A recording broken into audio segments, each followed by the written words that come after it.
To continue the full potential Naruto series, I'll be looking at one of the most legendary members of the Uchiha clan, Shisui the Body Flicker, and seeing how strong he could have been had he not fallen victim to Danzo and his plotting in today's video.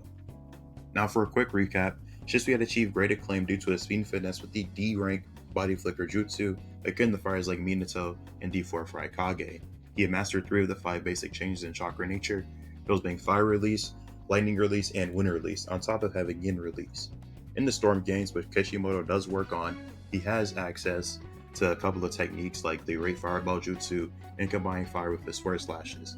And on top of this, I think he likely has some form of Susanoo. Likely the skeletal variant or higher, as that's typically when Susanoo users gain access to their weapons, as he might saw in the 5 Kage Summit arc. In addition, he is drawn with the same drill that his Susanoo has in Kishimoto's artwork for the Naruto Top 99 poll. Also, he's consistently portrayed as being likely superior to Danzo, as seen that Danzo only gets access to his eye through snaky means, like poisoning him with a member of the Aburame clan. Starting off, I have Shisui broaden his knowledge on Genjutsu if possible. While the Sharingan is a great Genjutsu tool, having a deeper bag of abilities to utilize in combat is still pretty good, especially given the Sharingan's Eye of Insight. To gain more non-ocular Genjutsu, he could fight the specialists of other villages like C and gain his Lightning Pillar technique, or he could ask Konoha specialist in Kurenai. Given the fact that Naruto is literally just able to ask Asuma for wind style help, I think it'll be relatively painless, especially since Shisui can copy the techniques using the Sharingan. You can even take it a step further and go ask Hiruzen, who's noted to have 1000 Genjutsu alone.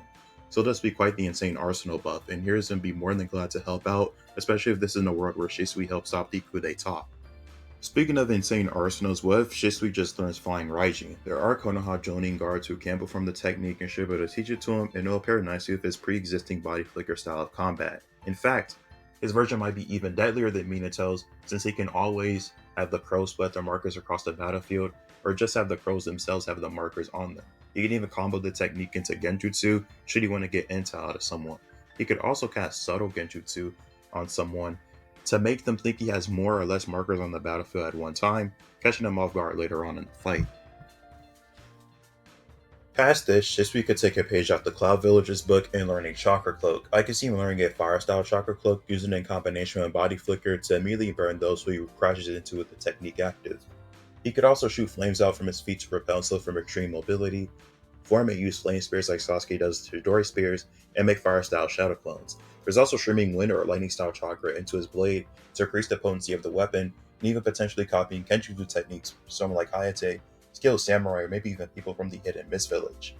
I could also see Shisui combining flames with his after-image doppelgangers he uses in the Itachi Shinden anime adaptation, and he could even use Itachi's exploding Shadow Clone variant or maybe even the Pro Clone technique.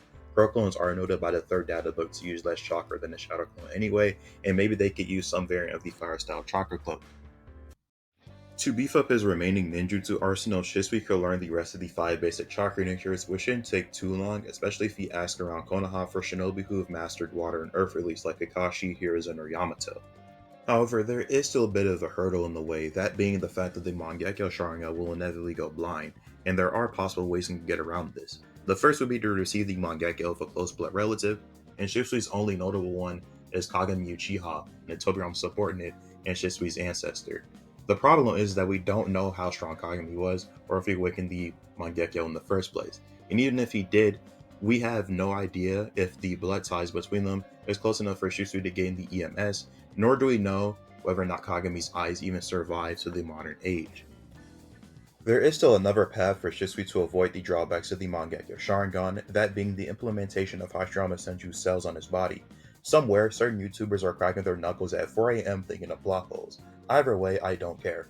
Now, while yes, the Hashirama cells do have a risk of killing you, both Danzo and Obito, neither of whom were Uchiha with the Mangekyo Sharingan, were able to survive the transplant, so I think Shisui should be fine getting the procedure. By gaining the cells, the drawbacks of the Mangekyo should be lessened, as seen by how Obito used Kombui essentially for 2 decades without any signs of blindness, and on top of this, he'll be able to cast Koromatsu Kami more frequently, as seen by how Danzo was able to do so. You'd also be able to use the 6-path shadow lifestyle tools, like how Obito did during the Blood Mist Anbu fight, and they'd be excellent to use in conjunction with Body Flicker and the Fire Style Chakra Cloak, and you also receive some kind of healing factor for the cells themselves.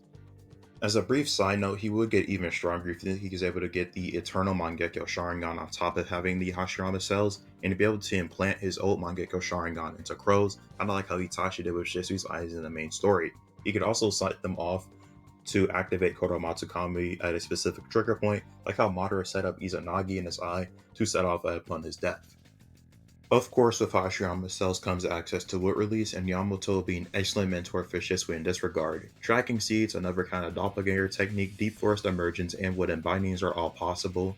To take wood release even further, Shisui could try a technique that produces small, innocuous flowers on the battlefield. Upon his command, the flowers will rotate, sending out petals across the battlefield to blind and obscure enemies, giving them the perfect chance for an FTG or a body flicker blitz attempt. He could even change the shape of his petals to be even sharper. Think of Byakuya, Shikai, and Bankai from Bleach, and potentially make clones out of pre-existing vegetation on the battlefield.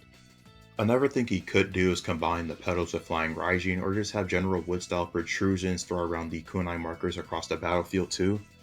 In regards to the Susanoo, Shisui will be able to take it to higher and higher forms without blindness being a factor. Whether or not he gets the perfect Susanoo is a bit questionable, as with his own Eternal Mangekyo Sharingan, Sasuke only seemed to get to the true form Susanoo. But if you take Stormford depicting Shisui the perfect Susanoo into account, and the fact that he has 6 pass power now, and 6 pass power being able to amp ocular abilities, him having the perfect Susanoo is honestly fine in my opinion.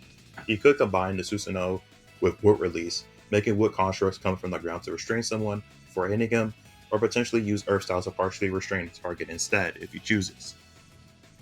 He could also potentially combine FTG with the Susanoo and do this with his Crow clones, kind of like how Tobirama and Minato were able to sync up their FTG markers during the war arc to attack Jubito. Shisui could teleport people into his own Susanoo attacks, or potentially just teleport them away into things like the Wood Pollen.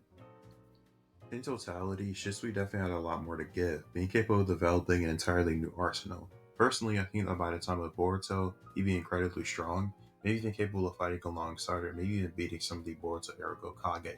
Obviously not including the likes of Naruto or Sasuke. Hope you guys liked the video. It was a bit tougher than the Kimimura one to do surprisingly, but still felt a lot of fun to make and put all these ideas together. I'll try my best to have fun editing this one, and feel free to comment some more ideas for Shisui if you have them, and who you want me to do next in this Full Potential series. Be it for Naruto, as I'm already scripting ones for Itachi, Haku, and the Sound 4, or for JJK, since I have a ton of those scripted already for Gato and the Disaster Curses especially. And also, have a good day. Bye!